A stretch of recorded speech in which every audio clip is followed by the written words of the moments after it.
Good evening, everyone, and thank you for joining us. It's Tuesday, the 18th of November, 2025. Welcome one and all to this month's Ordinary Council meeting. Before I start, I'd like to acknowledge the Whadjuk people, the traditional custodians of the land. We also, of course, pay our respects to elders, both past and present. May I ask everyone here this evening to please make sure your mobile phones are turned off or on silent for the duration of the meeting. Also, the meeting is being live streamed via the City's YouTube channel. Council meetings are public meetings, and any information you provide this evening shall be recorded and may be publicly accessible. The council chambers are not a parliament, and parliamentary privilege does not apply. What that means is that elected members and staff risk being held personally liable if their comments are found to be defamatory or breach any duty of confidentiality. Statements made during council meetings are solely those of the person making them. Nothing expressed at a council meeting may be attributed to the City unless it is adopted by a resolution of council. Elected members and employees must disclose any financial, proximity or partiality interest that they may have in an item on the agenda and declare that interest at the commencement of the meeting or, at the very latest, when the item is about to be discussed. Financial, proximity and impartiality interests are to be disclosed in accordance with the Act. Elected members disclosing a financial or proximity interest must not participate in that part of a briefing relating to their interest and must leave the meeting for the duration of the item. The confirmed minutes of a council meeting are the official record of that council meeting.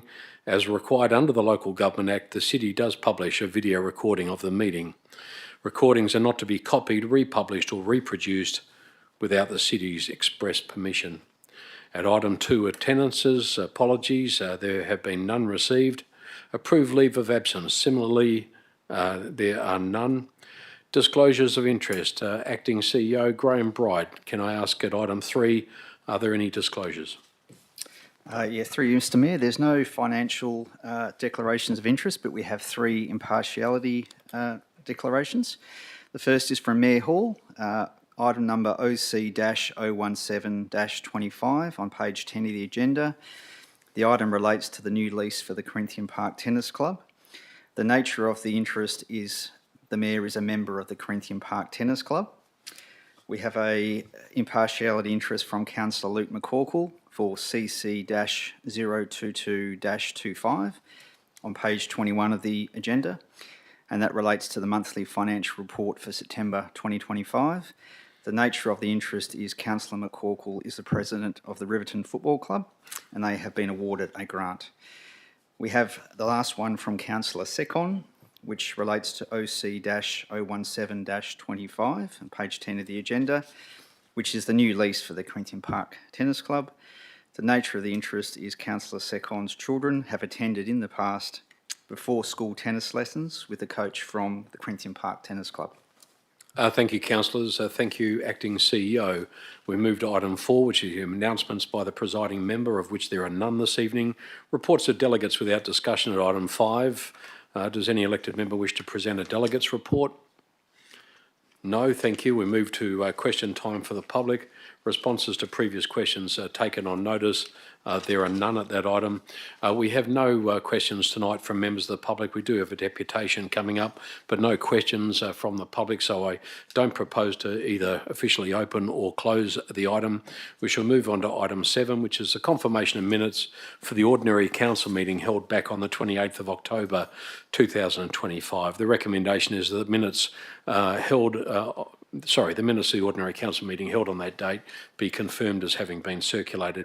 The recommendation is on page 2 and it is also on screen. Can I have a mover, please, for the item? Councillor Sekhon, thank you. A seconder? Councillor Rodriguez is a seconder. Thank you, councillors. Let's put that item to the vote.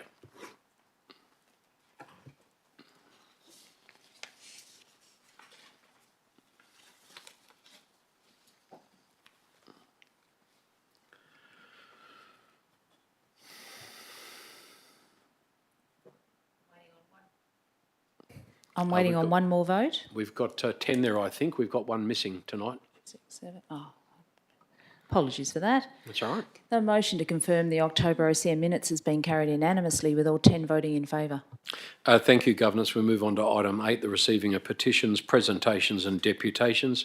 At item 8.1, petitions, there are none. 8.2, presentations. Similarly, there are none. At item 8.3, a deputation has been approved regarding report PD 008 of 25. The title of that matter is Final Consideration of Scheme Amendment number 17 to Local Planning Scheme number 42, Additional Use in brackets Medical Centre number 12 in brackets Lot 210 close brackets Robbins Place in Shelley. Sir, would you like to come forward? Thank you very much. I understand you'd like to make your deputation. You have up to 10 minutes. Please introduce yourself to the council and go right ahead. Tatijit Karunaratne from Shelley. Mr. Mayor, councillors, ladies and gentlemen, thank you for the opportunity to present this deputation. And I have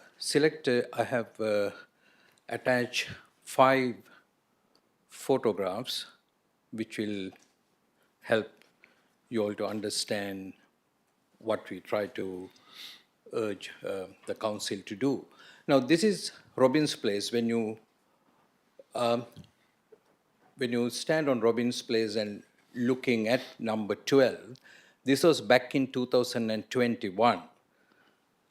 We moved to that street back in 2009. This has been there like this till about 2022. Now, beyond that hedge is number 12, where Mr. Newing had his optometry practice.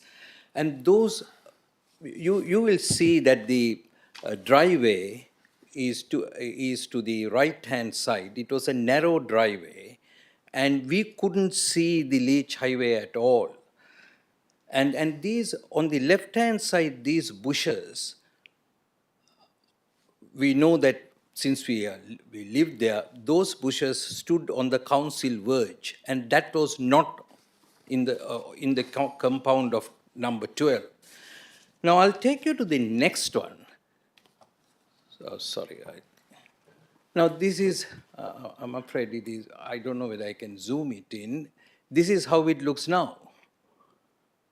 Now, that the hedge has disappeared. What happened was they were permitted to widen the driveway almost to the size of the lane. And during widening of that driveway, that hedge was removed. And that hedge was on the council verge. The council verge disappeared and the hedge was removed. Now, this is what we see when we come out of our houses. And if I take to third one is, these 2 photographs actually I took on Sunday, late afternoon, when the traffic was very thin. And this is our main complaint. Now, if you go back to the first photograph, you will see only one sort of tree is remaining. I mean, all the other hedge stood on the council verge has disappeared, and now we are exposed to the Leach Highway. And we are exposed to the traffic, and it is not a very, very good situation. And sorry, I'm by the point is, now, where the next one?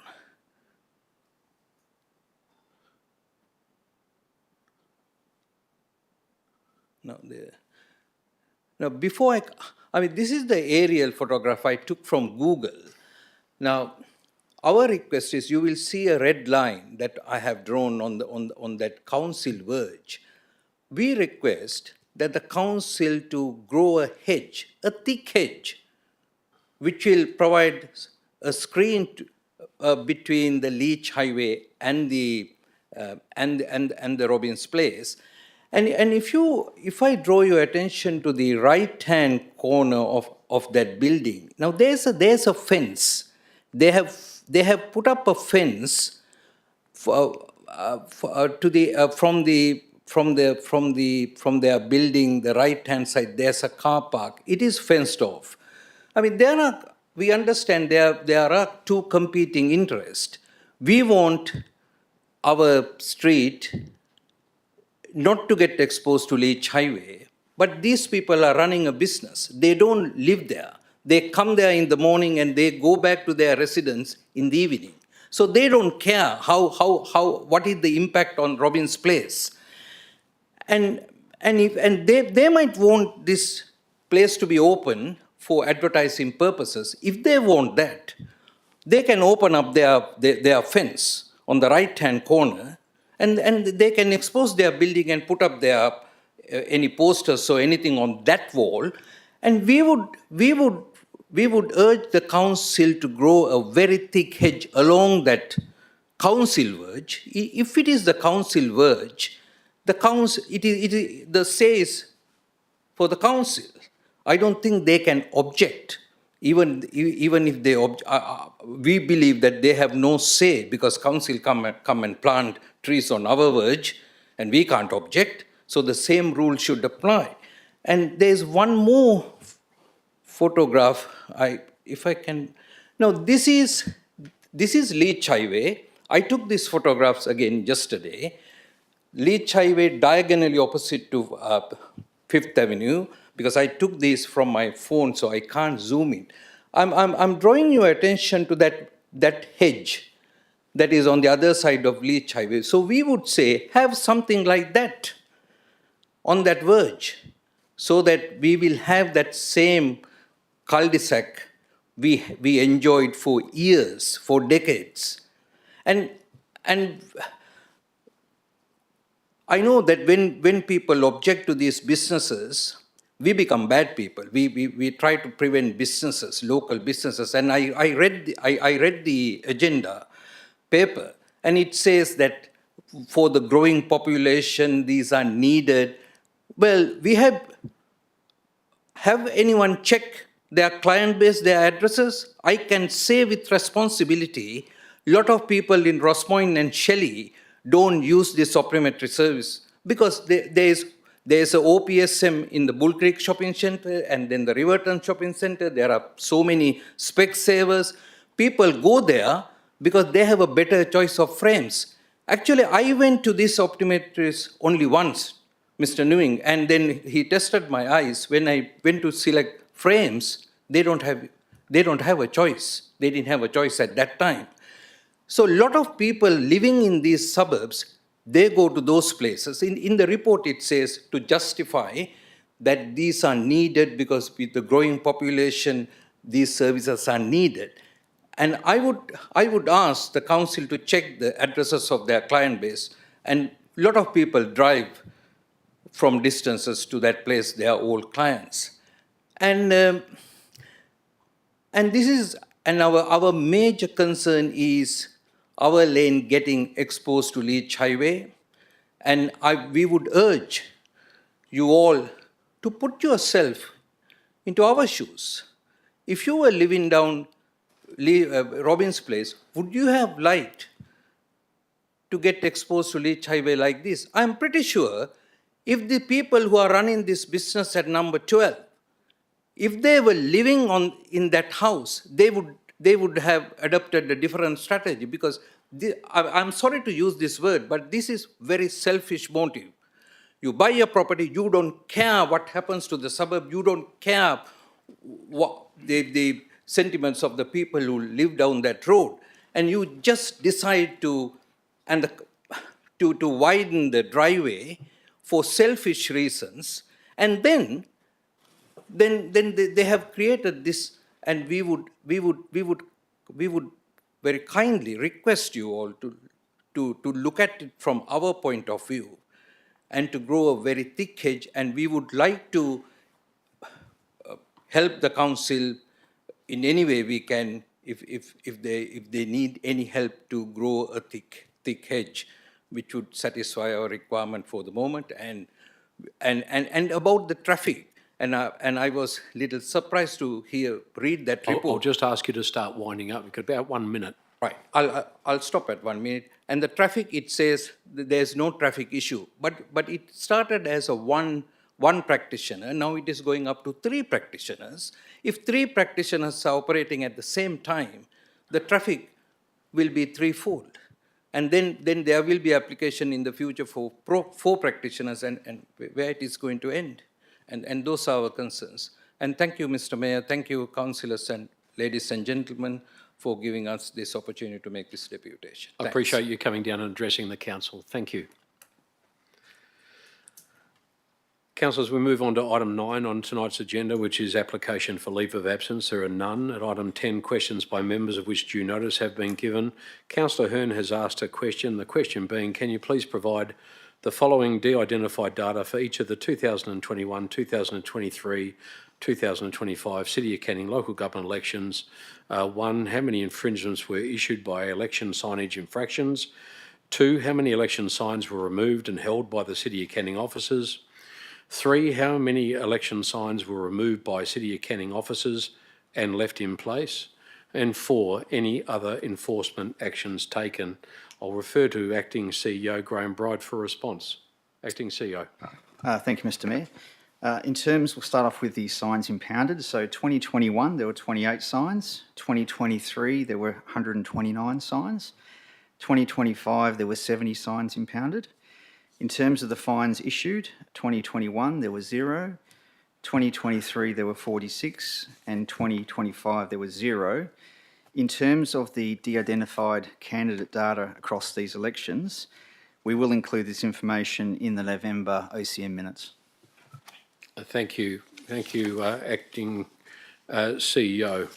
Councillors, we move on to item 11, items brought forward for the convenience of those in the public gallery. There are none. At item 12, reports of committee meetings. Similarly, there are none. At item 13, we move to reports on tonight's agenda, the first of which is report 13.1, OC 016 of 25. The title of the report being Council Meeting Dates for 2026, noting that this is from the Directorate of Graham Bride, the Office of the CEO. Councillors, the recommendation is on page 5 of tonight's agenda. It also appears on screen. Can I have a mover, please, for the item? Councillor Sekhon. Thank you, Councillor Sekhon. And a seconder? Councillor Page, I think you just got to the line first. Councillor Sekhon, have you got anything you'd like to add? Yes, thank you, Mayor Hall. I support the Office's recommendation and I would like to commend the City Administration for considering school holidays when proposing meeting dates. When I first joined the City of Canning Council in 2022, there were only 3 women councillors, and shortly after, former Councillor Sarah Saberi resigned, leaving less than 20% women representation on council. Recognizing the barriers this created for women, especially young mothers and working professionals, former Councillor Menda Spencer-Teo and I moved a notice of motion to shift all council meetings that fell during the school holidays back by 1 week. Our aim was simple: to make council participation more accessible and inclusive for women, young mothers, and even young people considering public service. The change worked. Following the 2023 elections, the City of Canning achieved an even 50-50 gender balance on council, a milestone for representation and inclusivity. What's even more encouraging is that this adjustment also benefited men with young families, helping to create a more family-friendly culture in local government. In the 2025 elections, we proudly maintained this balance, with 4 out of 5 wards now represented by 1 woman and 1 man, and around close to 80% of our councillors are parents with children ranging from toddlers through to high schoolers. The City of Canning is truly leading the way into the future. I'm not aware of any other council in WA with a similar policy of motion in place to support families and gender balance this way. This is what a progressive, well-represented council looks like, and I'd like to take this opportunity to thank my colleagues on council, the mayor and city administration for continuing to support this initiative as best as they can, ensuring it remains part of how we make local government work for everyone. Thank you. It was an innovative and historic measure, and I'm surprised it didn't get more traction. Well done to you and former Councillor Spencer-Teo for introducing it. Councillor Page, you got anything you'd like to add? Nothing further to add. Thank you, Mayor Hall. Thank you. Anyone wish to speak? Yes, Councillor Hurn. I'm somewhat concerned about the erosion of council decisions and undermining their integrity.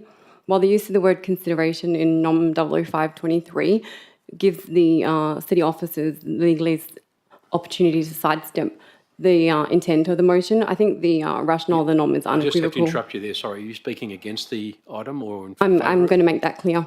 You need to actually advise. I don't have to make that clear until I conclude. Sorry, Sorry, I'm going to hold you up there. I'll make a ruling that I need to know. I've asked for people speaking in favour of it. I'm asking for people speaking against it. If you're speaking against it, there's no need trying to surprise council. I'm asking you to actually for me to present my advise debate me. in the manner I choose and to I don't disclose think that you at the actually beginning or have the end. You don't have the opportunity to introduce your debate in the manner you choose. I'm asking you, I'm making a ruling under the standing orders. Which standing order is that, sorry? Give me a moment and I'll find it for you, Councillor Hurn, since you asked.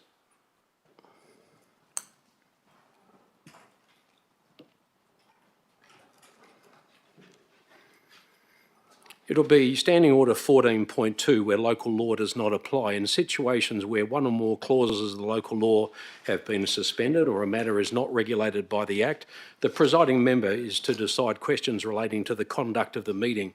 I'm asking you, in accordance with 14.2, to please advise whether or not you're speaking for or against the item. I think it's a fairly simple call. I don't understand why you're arguing the toss. Just Because you're advise, are you interrupting me speaking? when I'm actually presenting I'm not my asking discussion. you to. I've made a ruling, councillor. I'm calling you on it. In case it's argue not with clear, me. I'm speaking against, and I will look into the legalities of your interpretation of 14.2 Go right more ahead, clearly. councillor Hurn. Look into the legalities of it, but that's my ruling. So I you're am speaking opposing this against the motion matter. because I have serious concerns about city officers undermining the integrity I've of former made a ruling, council so now decisions. speak to the matter. You're speaking against it. I'm inviting you to do so. Speak against the matter. The rationale of NOM 005-23 was very, very clear that the people who put forward the motion do not intend meetings to be scheduled during school holidays. And yet last year and this year we have both on both occasions seen the proposed meetings come forward with meetings in school holidays. This year it's both the April holidays and the July holidays. Now, in the original NOM 005-23, they specifically mentioned the April and June holidays. So in my view, I think that endorsing this schedule undermines the integrity of NOMs as passed by council. Thank you. In the absence of anybody else wishing to speak, I might ask Councillor Sekhon to close debate if she wishes to do so. And if you don't wish to add any more, we'll put it to the vote. Councillors will put the item to the vote. Thank you.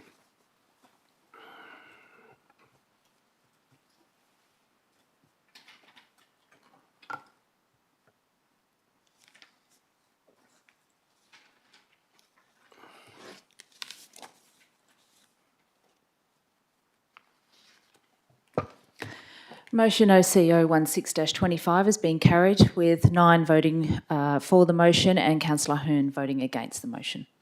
Thank you, Governance. We move on to OC 017 of 25.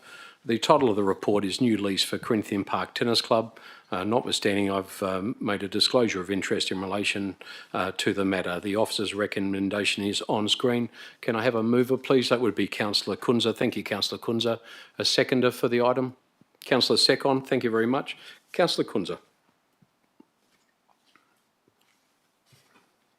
Sorry, I was waiting for the voting thing to come up for some reason. My apologies. Look, I'd like to start off by proposing an amendment, which has been circulated. That the amendment would read that Part 1 be amended, subject to the following modification, that the maintenance term in paragraph 24 be amended as follows. Tenant responsible for all maintenance of courts and internal court fencing, including replacement within the leased area. Thank you. That's on screen. Can I have a seconder, please, for the amendment? That'd be Councillor Sekhon. Thank you, Councillor Sekhon. Councillor Kunza, can I ask you to speak to the amendment, please? Thank you, Mayor Hall. Look, the Corinthian Park Tennis Club is a 50-year-old not-for-profit community group that countless City of Canning residents have enjoyed, where they've learned to serve and volley, myself included. All of its earnings are reinvested into the club. They invest into the infrastructure and the programs. They take children in from local schools and teach them to play tennis, which is especially important now, where children are now using technology instead of being out. They're a very well-run club. We've not had any issues with them in the past where appropriate maintenance wasn't taken care of. They're one of the very few community groups who raise hundreds of thousands of dollars into capital upgrades and don't simply rely on the city to fund them. I don't know why we would then make them responsible for the care and replacement of the external fence when we don't do that to many other clubs as far as I know. As an external fence, there may be damage to the fence that is outside the control of the club, and as an aged asset, it is potentially putting a big liability on the club in the near future, making it responsible for its replacement. Now, I appreciate the admin view that the Corinthian Park Tennis Club will now have the sole use of the entire site and able to generate additional revenue, and it's their view that the revenue can be used to cover maintenance, including replacing the external fencing. But given the club had its own level of independence previously, I'm unsure how much more the club may earn going forward under this lease to fund new liabilities such as this external fence. And I will compare the proposed lease obligations to the obligations of the Willetton Bowling Club.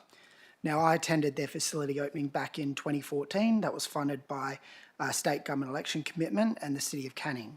Since then, they've had complete control of the facility and greens, which has significantly increased their income as they've been able to host external groups. There is no doubt the club's revenue has increased substantially. Further to that investment, they've seen significant external funding go into additional upgrades. The federal government, former federal government, funded a new synthetic green. The City of Canning funded a new eastern car park, fencing and synthetic green that enabled emergency access to the expanded Willetton basketball stadium. And even in the last year or so, the city has invested hundreds of thousands of dollars upgrading the club's external western fence. Despite years of having additional revenue, the city did not expect the Willetton Bowling Club to fund the fencing upgrade, and I don't believe they contributed, though I stand to be corrected. Now, if this amendment is supported, there would be nothing precluding the city from engaging the Corinthian Park Tennis Club in the future regarding an external fence replacement, wherever that might be. It might be many years into the future, it might be a couple years into the future, and seek a contribution towards a heightened fence which deviates in design to what may otherwise be built. But we have, as far as I'm aware, we used to have 3 tennis clubs in the City of Canning. We now have 2 with the Parkwood Tennis Club folding. By not putting this liability onto the club, we may enable the Corinthian Park Tennis Club to invest into programs to help promote tennis within our local suburbs, as they are not-for-profit local community group, and I believe that they should be focused on expanding those services into the community and providing that important community benefit, something we as a local government generally support. So I would ask councillors to support this amendment. Thank you. Thank you. Councillor Sekhon. Thank you, Mayor Hall. I would like to speak in support of Councillor Ben Kunza's amendment to the new lease with the Corinthian Park Tennis Club, that the external fencing and boundary walls be maintained by the city while internal fencing remains the responsibility of CPTC, and the term of lease being 10 years with a 10-year option on the basis of their contribution to the community, as well as equity and fairness. Corinthian Park Tennis Club has been part of our community for many years, as Councillor Ben Kunza mentioned, and its contribution stretches well beyond the 4 lines of a court. In recent years, many in our community know Coach Lobo, a much-loved coach who has brought tennis to families within the City of Canning. One of the club's great strengths is the way that it reinvests the funding and support it receives back into community programs. A key example is their before-school tennis program delivered across numerous primary schools every weekday. These sessions are subsidized by the club to ensure young people can participate, removing financial barriers and giving children a healthy, active, and positive start to their day. As a parent of 3 young children who all play tennis, I've seen firsthand the positive impact of these programs. In the past, my children have joined the before-school lessons held right inside their own school grounds. It gave them the chance to stay active, develop skills, and the best part, experience the joy of playing sports with their friends and classmates while supporting their confidence, social development, and overall well-being. Given CPTC's long-standing presence, its strong community standing, and its meaningful investment into children and families, I believe this amendment reflects equity and fairness. It also aligns with the city's consistent practice of maintaining external boundary fencing for all the other tennis clubs within our city. For this reason, I will be supporting this amendment. Thank you. Thank you. And just for the record, only because you mentioned it, at the moment, the only amendment we have is just in relation to the maintenance of the internal fences. The earlier proposal in relation to the 10-year with a 10-year option that has not yet been put as an amendment. It's open for you to do so after this amendment has been dealt with, or it is open to Councillor Kunze to entertain yet another amendment if he chooses to do so. But at the moment, we shall deal with just this amendment that we have in front of us. Did anybody else wish to speak to the amendment? Councillor McCorkell.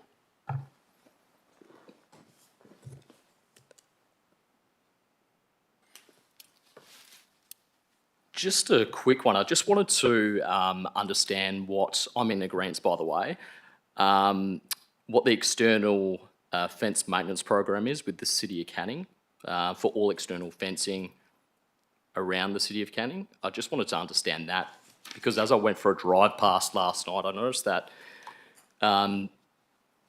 there were some parts of the fence that were a little bit on the lean and needed some TLC, and that just wasn't with that fence itself, it was with others around the city. I'll just ask the question. Good question. Thank you, Acting CEO. Can you provide an answer to that? Is there an ongoing maintenance program? Through Mr Mayor, I probably have to take the question on notice unless Director Bowe has an understanding of how we maintain fences in our ownership. Certainly if there's any fence that is dangerous or needs to be maintained, we'll certainly repair that. Yeah. Director Bowe, is that done by exception or on request, or how's it normally Thank you, handled? Mr Mayor. Yeah, it's probably a reactive program that there's a general allocation for rather than a proactive coordinated program, Councillor McCorkell. Thank you. Does that answer your question? Happy with that? Thank you. Does anyone else wish to speak to the amendment before I put it to the vote? Yes, Deputy Mayor. Thank you, Mr Mayor. Just a quick question. Does the city foresee any risk with the proposed amendment? Acting CEO. Through Mr Mayor, no, it's pretty clear, the clarity there is that the city would be responsible if this passes for the maintenance and replacement of that external perimeter fence. The only risk will be, obviously, if that does need to be replaced, there's an extra financial cost of the order of around 50 grand over the whole 280 linear metres. So that's the implication of the decision. Thank you. Anything further, Deputy Mayor? Nothing? Yes, Councillor Sekhon. Follow-up question to Deputy Mayor Baines, Mark Baines' question. When was the last time the fences were replaced for Corinthian Park Tennis Club? I don't think they've ever been fully replaced, if that's your question. Is that something we would know? We'd have to... I think they've been repaired in an ad hoc manner on call, but I don't think they've ever been, especially the perimeter fencing, ever completely replaced, though there have been a number of extensions to it, but we would have to take that on notice. Thank you. Anyone else, councillors, before we put it to the vote? Thank you, Councillor Kunze. In the absence of anyone speaking against the item, we shall put the amendment, just the amendment, to the vote. Thank you, councillors.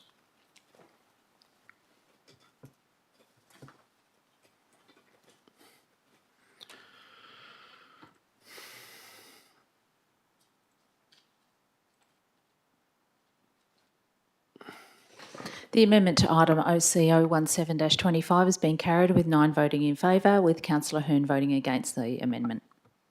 Thank you. The amendment has been adopted, which means it is now forms the substantive motion. Councillor Kunze, I'll come back to you. Did you want to further amend the item, or are you happy with it as it is? I'd just like to speak for the item, if that's all right, Mr Mayor. Go ahead. Look, I just speak in support of the amended officer recommendation. There's obviously been a deviation with respect to how this site is managed with an exclusive lease.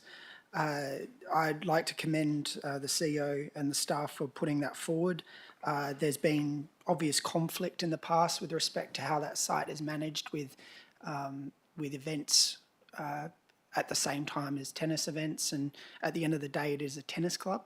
And so there's changes to the site, and then the way the lease is managed, I think will actually provide a far better operational and community benefit going forward. And the city has managed to find homes for the groups that were utilising that space, the Corinthian Hall in the past. This is a long discussed project. It's been a bane of my existence through budget deliberations for years, with how it hasn't proceeded in terms of the renewal of the facility, but I am appreciative to the city for their work with respect to the facility that's going to open soon and also the work on the lease. I do want to make the comment, if the Corinthian Park Tennis Club isn't eligible for a 10+10, I'm not sure who would, given that they are exactly what you want in terms of a club that has demonstrated significant investment into capital upgrades over years. We've had to close down clubs in the past that haven't adhered to their maintenance. So I look forward to seeing whether there's any extensions or bigger leases proposed in the future to other clubs, but I'll leave it there, and I hope Council supports this recommendation. Thank you. Thank you, Councillor Kunze. Councillor Sekhon, you're the seconder. Would you like to propose an amendment, or would you like to speak to the item? I support everything that Councillor Kunze has said. Nothing to add. Thank you. That being the case, then I'd like to propose an amendment, which would be to extend the lease from the current 10 years to the 10x10 that was spoken about, just touched on by Councillor Kunze and also by Councillor Sekhon earlier. Can I have a mover for that? Thank you.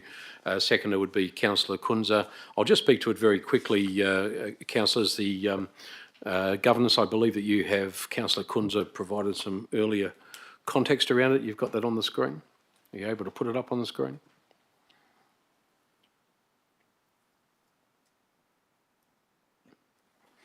Thank you, councillors. It simply form a new Part B in addition to what has actually already been resolved by council.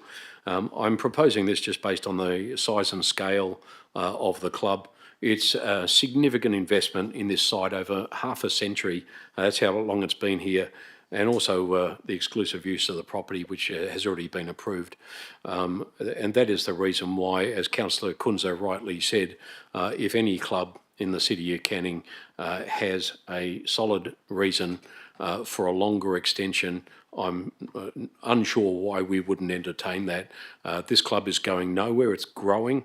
It has renewed its investment in the site, it works closely with the City of Canning, and it would just mean that we don't have to come back here in 10 years' time and renegotiate this all over again. They have the security of a 10x10 year lease. And as we know, for those of us that have been dealing with clubs for a very long time, as the tenure on a premises starts to draw to an end, and it certainly hasn't at the moment, it's in the infancy of its new lease, but as it does start to draw towards the end, it is particularly hard for them to secure grant funding, particularly from organisations such as Lottery West, which generally speaking do require significant tenure in a property to entertain a funding agreement. And that is the reason why I would support and ask you to actually all support the amendment to extend the lease to 10 years with a 10-year option. Thank you. Councillor Kunze.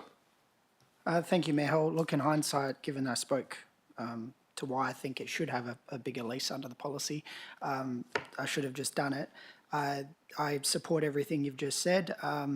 These days we do put provisions within our lease if there's any issues. We do have more rights with respect to ending agreements, and also I'm far more comfortable in that respect. Plus, this is a 50-year-old club that will have a lease over a specialised facility. It's not like it's a building that can be utilised for multiple purposes. It is a tennis facility, and as I mentioned, we've only got 2 of them in the City of Canning. So I think providing that longer term tenure to a club that has shown a key interest in investing into its infrastructure and the local community, using its own funds, I think that should only be what council should do, and it's what we've done in a number of examples where community groups have invested into infrastructure. So I support your amendment. Thank you, Councillor Kunze. Anyone wish to speak against the item? We'll put the amendment to the vote. Thank you.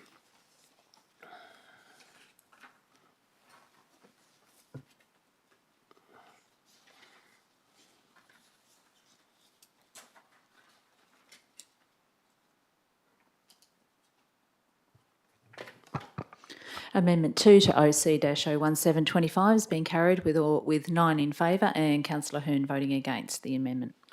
Thank you. The second amendment has been adopted by council and forms part of the substantive motion. Councillors, you will soon have the motion in its entirety in front of you. Councillor Kunza has already spoken to the motion proper, as has Councillor Sekhon. Does anyone else wish to speak either for or against the substantive motion before we put it to the vote? Councillor Hurn. Speaking against. Not in lack of support for the tennis club, I feel that this motion brings insufficient information to us to make the decision we're being asked to make. Currently, we have been given no current or anticipated income by the tennis club. The capacity to support contracted asset management under the lease agreement. The asset maintenance costs to ratepayers picked up, including long-term asset renewal. Usage levels that justify sole occupancy lease, much less a long-term exclusive use lease, particularly of the community hall. I'm currently unclear if the tennis club is operating as a for-profit business or as a community group, whether this will change during the duration of this lease. I'm a strong believer in maximum and efficient use of city assets, and I'm a strong believer in maximum co-contributions by users of city assets on community leases. There's very few community groups in the city that have exclusive use of city assets. I'm not in opposition to the tennis club. I don't believe I have the information necessary to make a decision on either a short or long-term lease for the exclusive use of this asset. We're being asked to make financial decisions without financial information. Thank you, Councillor Hurn. Anyone else wish to speak before we close debate? Councillor Kunza, I'll invite you to close debate. Thank you, Mayor Hall. I'll just make a couple of comments. Whether or not Councillor Hurn believes that she has sufficient information is a subjective view that she holds, so I won't speak against that. I just will make the point that when I was first elected to council, we had some community leaseholders where the facility fell into disrepair because the City of Canning didn't really have the oversight of those facilities. These days, we have a far better improved oversight where a number of the issues raised by Councillor Hurn are checked regularly. Whether or not financial information is provided is not, I don't believe so, but with respect to asset management and a number of those issues, how it's utilised and so forth, the city does go into quite some effort to understand that. And I believe the Corinthian Park Tennis Club has demonstrated its capacity to do that, how they have voluntarily decided to invest into the infrastructure. But also I'll make the point that we do have many community groups that have exclusive leases over facilities, and I think the Corinthian Park Tennis Club should be one. Thank you. Councillors, let's put the item to the vote. Thank you, Governance.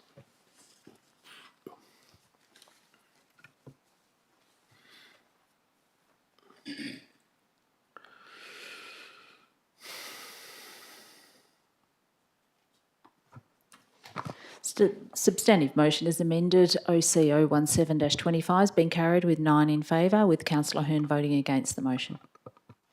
Thank you. We move on to item 13.2. Mr Nelson Mauricio is the Director of Corporate and Commercial and is the officer responsible for the following report, which is CC 022 of 25, monthly financial report for back in September 2025. The officer's recommendation is on screen. It also appears on page 22 of the agenda. Can I have a mover, please, for that item? Deputy Mayor Mark Bain, thank you. A seconder? Councillor Sekhon, thank you. Deputy Mayor. Thank you, Mr Mayor. Yes, I support the officer's recommendation. Thank you. Thank you. Councillor Sekhon, anything to add? Thank you, Mayor Hall. I too support the officer's recommendation. Thank you. Anyone wish to speak against it? Thank you. We'll put the item to the vote.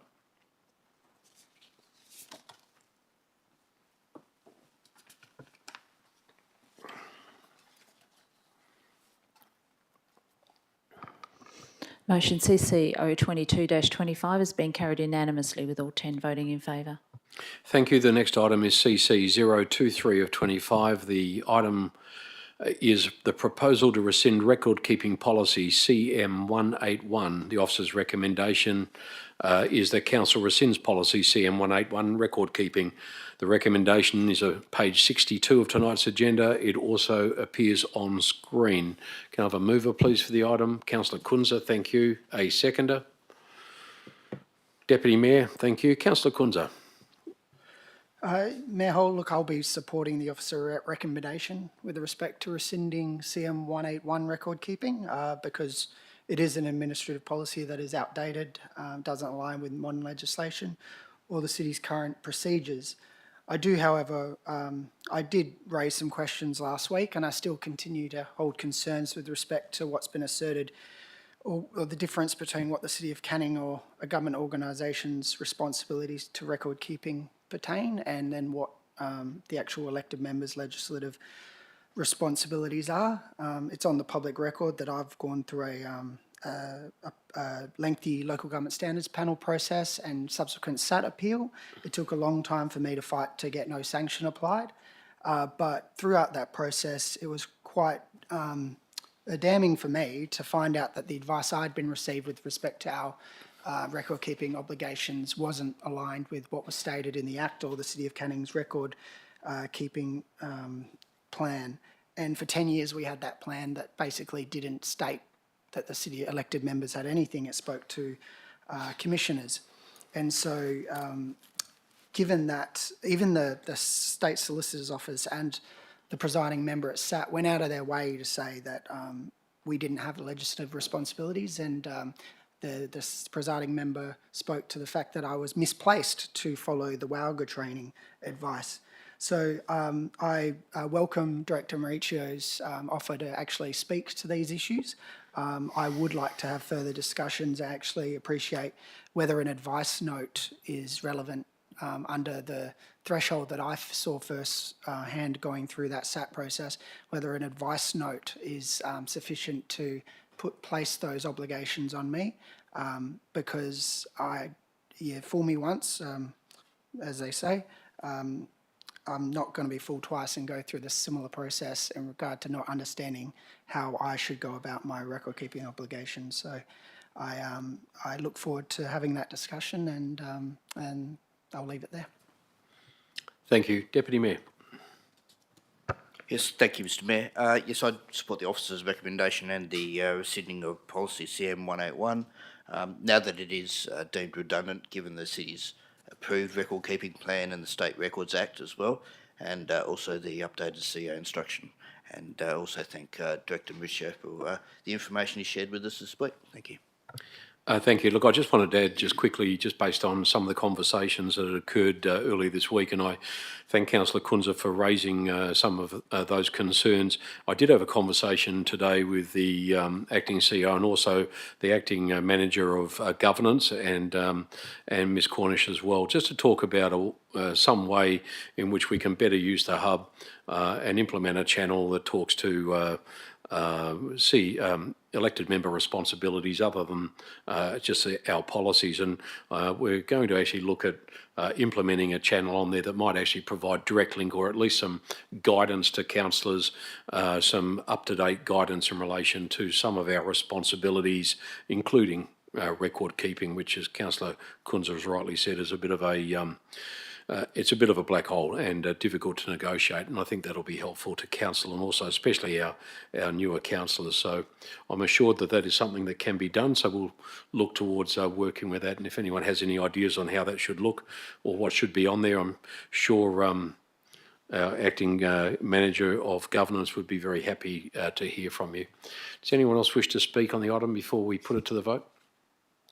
Thank you, councillors. We shall put the item to the vote.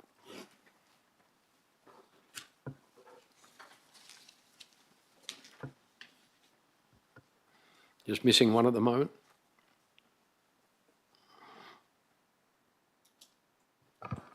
Motion CCO 23-25 has been carried unanimously with all 10 in favour. Thank you. We move to 13.3. Mr Austin Donaghy to my right, the Acting Director of Planning and Development, is the responsible officer for the following report, which is PD 008 of 25. The title of that report being Final Consideration of Scheme Amendment number 17 to Local Planning Scheme number 42, Additional Use in brackets Medical Centre number 12 in brackets Lot 210, close brackets Robbins Place in Shelley. The officer's recommendation is on screen. It's in 3 parts, and the recommendation also appears on page 70 of tonight's printed agenda. Can I have a mover, please, for the item? That would be Councillor Kunza. Thank you, Councillor Kunza. And a seconder? I'm happy to second it from the chair. Councillor Kunza. Thank you, Mayor Hall. Look, I'm supporting the officer recommendation. I acknowledge and appreciate the concerns raised by a number of residents, including the gentleman that came in to deputise both times. Sorry, his name escapes me. I normally write it down. Look, this was approved by Council in February. There is a wider benefit to the community. There has been a commercial type business operating in that building for decades in a different form. And the reality is from time to time you do get commercial enterprises within residential zones, and the City of Canning has, the planning team has viewed this and put conditions to limit the size and limit the impact on the local community. And by approving it, it doesn't necessarily mean that those views aren't taken into consideration, the concerns by the community, but just that the on the balance of how the positives and negatives, the city is looking to approve it, as council did back in February. A number of the issues that have been raised can be dealt with. The removing of the vegetation, whilst it isn't relevant to council's consideration of the planning decision, there are things that the city can do. I once knew a CEO that came in his first month, he spoke about entry statements, and he had a picture of driving into Central Road and what can be done to improve the vegetation. I know Director Bowe knows this well. With respect to increasing vegetation and when we drive into places like this, I hope that the city can do it, can provide something to help provide a vegetative difference, but it's not enough to decline supporting this officer recommendation, so that's why I'll be supporting it. Thanks, Councillor Kunza. Look, I share the sentiment expressed by you. I too thank that resident for coming down this evening and providing, a different view to what it's like to actually live so close to that commercial area. I just feel, whilst the city may be able to work with him on providing some soft plantings along that median there, I'm uncertain that that's going to really remediate living in close proximity to 6 lanes of Leach Highway. I just don't think it's going to have the effect that he may hope it may have. But in respect to the planning matter itself, we're required to look at the planning item on its merits, and as Councillor Kunza rightly said, it does have significant or at least benefit to the community. And as the speaker said, he knows that, he believes that people that attend there come from the wider community. I think probably that's a good thing. That's not only used by just residents of Ross Moyne and Shelley, where it sits on the boundary, but that it draws people from across the district. And being a medical facility, gosh, with an ageing population, there is obviously considerable demand in the community. Anybody that has tried to make an appointment for a medical appointment recently would know how hard it is to get into to see medical practitioners when you really need them. So I think a moderate expansion of what is actually occurring at the premises should be supported by council, and I shall be supporting it this evening. Thank you. Anyone else wish to speak or ask a question before we put the matter to the vote? Yes, Councillor Sekhon. Thank you, Mayor Hall. I just wanted to follow up the resident's concern, the one that came in with his deputation. Is the city able to confirm if they're able to provide some shield or screening between Leach Highway and Robbins Place without compromising the business and its visibility from Leach Highway? Director Bowe, is that something that the city would be able to consider or is considering? We'll definitely look into it, Mr Mayor, absolutely. Thank you. Thank you. Thank you, Councillor Sekhon. Councillor, yes, Deputy Mayor. Thank you, Mr Mayor. Just following on from Councillor Sekhon's question, so would the city be able to accommodate or at least investigate the option of potentially planting some more mature seedlings or trees there to have that interlocking canopy to provide that sort of barrier to Leach Highway? Is that what the city's thinking? Sorry, Director Bowe. Yeah, I would think so, Deputy Mayor. Certainly we wouldn't want to be planting any shrubs or hedges or anything along there, but maybe a few trees to provide some screening. Thank you. Councillors, let's put the item to the vote.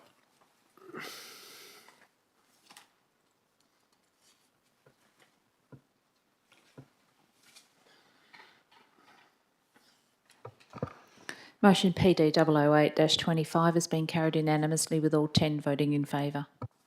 Thank you. We move on to PD 009 of 25. The title of that report is Submission to DevelopmentWA Draft Bentley Design Guidelines and Development Policies.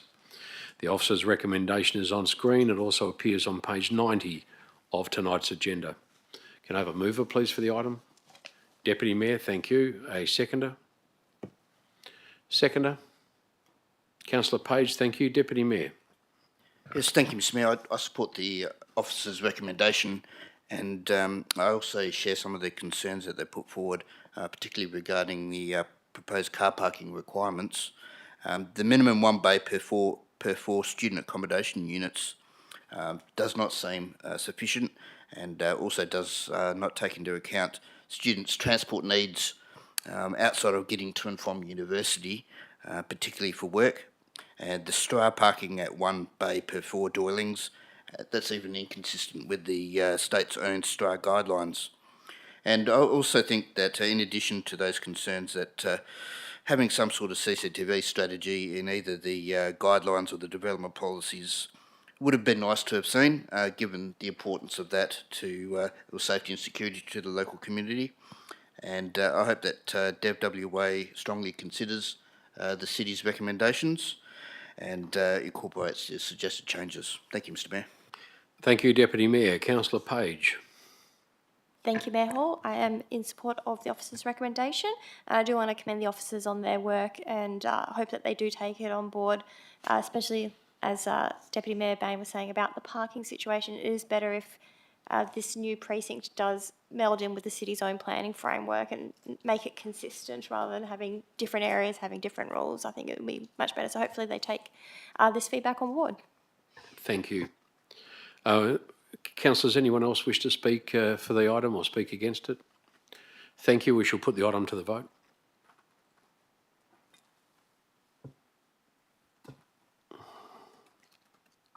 Motion PD 009-25 has been carried unanimously with all 10 voting in favour. Thank you. We'll skip across item 13.4. There are no reports from the Directorate of Mr Warren Bowe. At 13.5, the Office of the Acting Director of Customer and Community, Mr Michael Gossardi, to my right. We have CO 008 of 25. The title of that report, Adoption of Revised Policies, Use of Council Logo, Armorial Crest, and Name Policy, in brackets CM 184, and the Media Strategy Policy CM 178. The officer's recommendation is on screen. It also appears on page 106 of the printed agenda. Can I have a mover, please, for the item? Deputy Mayor, thank you. A seconder? I'm happy to... Councillor Sekhon, thank you. Deputy Mayor. Yes, Mr Mayor, I support the officer's recommendation and the adoption of the 2 revised policies, noting that they have been workshopped at SRBs, etc., and via emails with councillors over the journey, and I thank the city for their efforts in putting them together. Thank you. Thank you. Councillor Sekhon? I too support the officer's recommendation and I have nothing to add. Thank you. Anyone else wish to speak on the item before we move on? Thank you. We'll put it to the vote.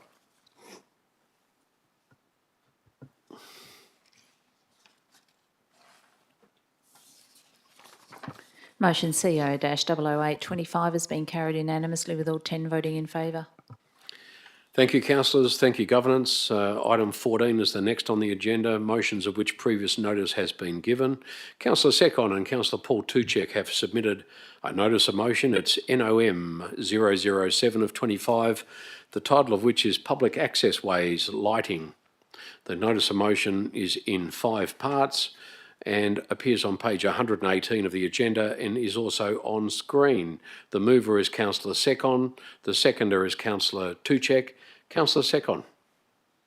Thank you, Mayor Hall. I'm speaking briefly to this notice of motion, which aims to improve lighting in PAWs across our city. Ever since I've been on council, the common theme of requests I've been receiving is lighting, inadequate lighting in our neighbourhoods. What are PAWs? PAWs are important pedestrian links that connect residents to schools, parks, shops, public transport, and each other. PAWs stands for Public Access Ways. However, when they are poorly lit, they can feel unsafe and discourage active travel, particularly after dark. You will find PAWs in parks and the space between houses, or tunnels as they are commonly known. The City of Canning currently have a growing backlog of PAW lighting requests from the community. The data shows the highest volume of requests coming from Willetton, followed by Parkwood, Linwood, with Shelley particularly along the foreshore, and Ferndale also featuring prominently. This highlights the immediate need to review where upgrades are most urgently required, with a long-term plan to upgrade lighting or install lighting in PAWs that are not currently lit at all. At present, the city only has 50,000 allocated for PAW lighting upgrades, which limits how much we can achieve each year. This notice of motion isn't asking for an immediate increase in spending, rather it seeks a strategic approach. The motion asks for a full list of PAWs across the City of Canning without any lighting or adequate lighting measured by hectareage or kilometres, a prioritised schedule for upgrades based on safety and community need, identification of state and federal funding opportunities, and consideration of appropriate funding during the 26-27 budget. By doing this, we can make more informed decisions, address safety concerns, and clearly communicate to residents how and when improvements will happen. This is a practical and community-focused step to ensure all suburbs benefit from safer, well-lit pathways, encouraging active travelling not only during the day but at night. I ask for the support of my fellow councillors. Thank you. Thank you, Councillor Sekhon. Councillor Tuchek. Thank you, Mayor Hall. I support the officer's recommendation, and I do thank Councillor Sekhon and the City staff for all their hard work combining with us. Thank you. Thank you very much. Councillors, anyone wish to speak on the item before we put it to the vote? Thank you. Let's put the item to the vote.